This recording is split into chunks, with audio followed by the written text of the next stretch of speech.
Hello everyone, in this episode of Motive Garage, we have an update on our R33 GT-R project, No Secrets.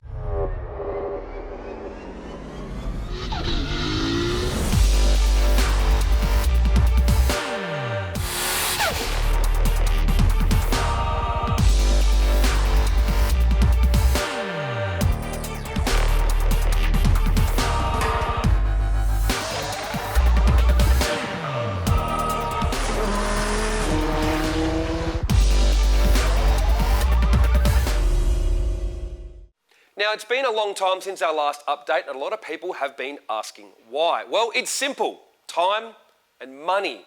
Now, we're a long way off being a full-time YouTube channel, both in terms of time and budget. Basically, until you have over 1 million subscribers, this remains a side gig. So I basically have to work my normal job to pay to build the car. Now, Dennis from Grim Performance has come along and basically put his hand up to help with the build of our R33 GT-R.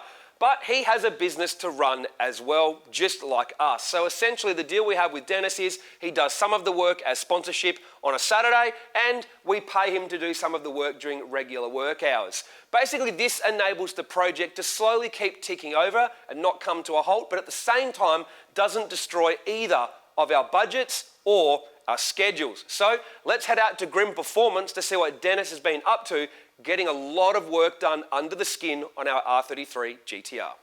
Yeah, so it was probably the worst I'd seen.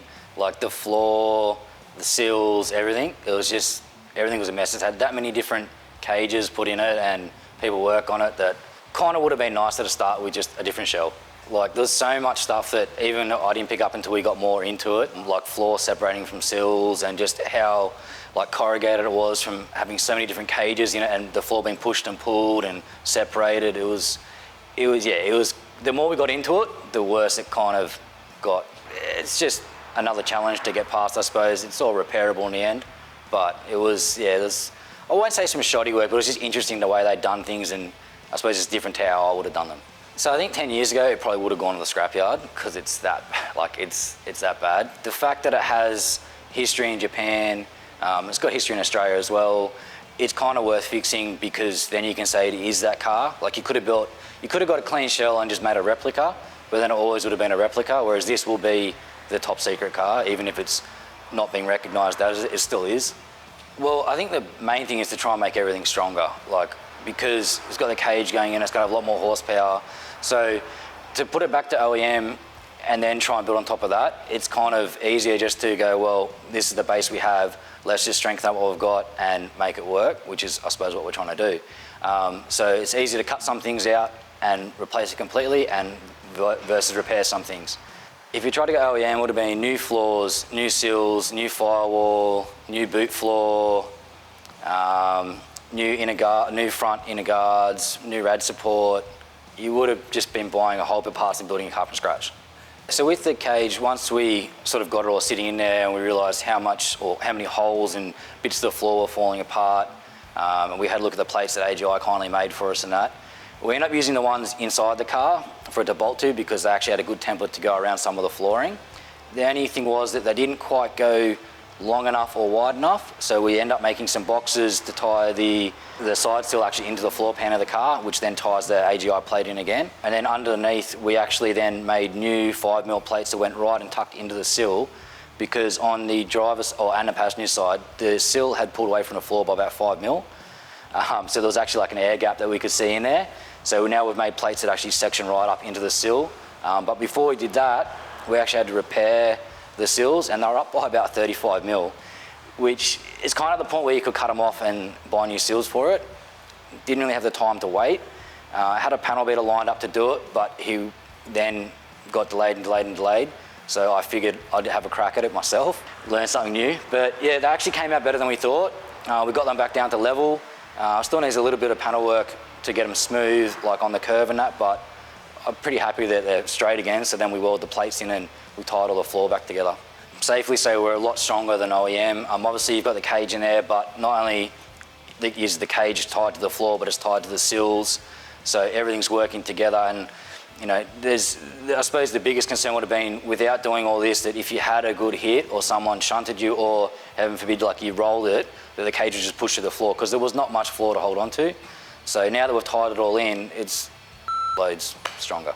With the boot, it had rust in it, it had holes everywhere from, again, just heaps of different stuff being mounted in there. We could try and repair it, but chances are you are going to put like dry sump tanks, surge tanks, batteries, this and like whatever you can sort of get in there to offset the weight of the car a bit. So it's probably just going to be a lot easier to cut it out and to flat sheet the boot. Plus it gives you a lot more room underneath for exhaust work and anything, again, you want to hide under the floor so not to be seen. So at the moment, we've actually just cut the boot floor out. We're putting 2 reinforcement braces under there and then flat sheeting that, so then later on Andrew can mount whatever he wants to mount on there, whether it being surge tank, dry sump tanks, batteries. Also, you want to mount it now while everything's still raw, so you're not making a mess of things, and make it to fit how we want it to fit, nice and low. We can get Andrew in the car, measure him up, and make it so the seat is the most comfortable it can be for him. It will have like a little bit of adjustment so other people can drive it through the bases, whereas the passenger seat will probably just be fixed.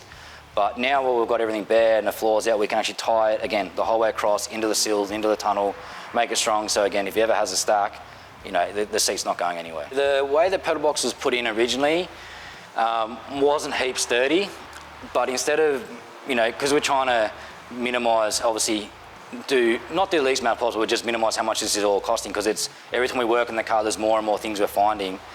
So we sort of modified the existing box, just put some side braces on it, strengthened it up, stopped it from flexing around, and just make it a bit stronger. As you said, especially with the engine bay, the holes that were in there originally, they've kind of, again, been really hacked.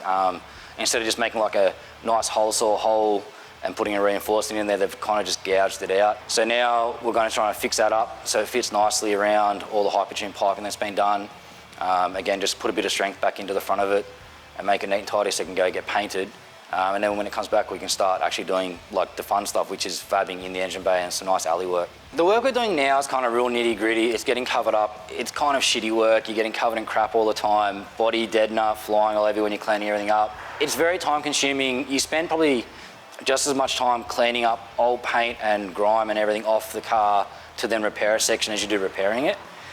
So there's a lot more time going into it than people realise. So it's kind of very unthankful, that work, whereas when you do when we do the bay work and all the alley work and that, you get to see it and it'll look nice and pretty, and you get more reward from seeing that than from what we're doing here now. So since it probably first came in, or even going back to that before we came to have a look at it at your factory, there's probably a good 40 to 50 hours in it.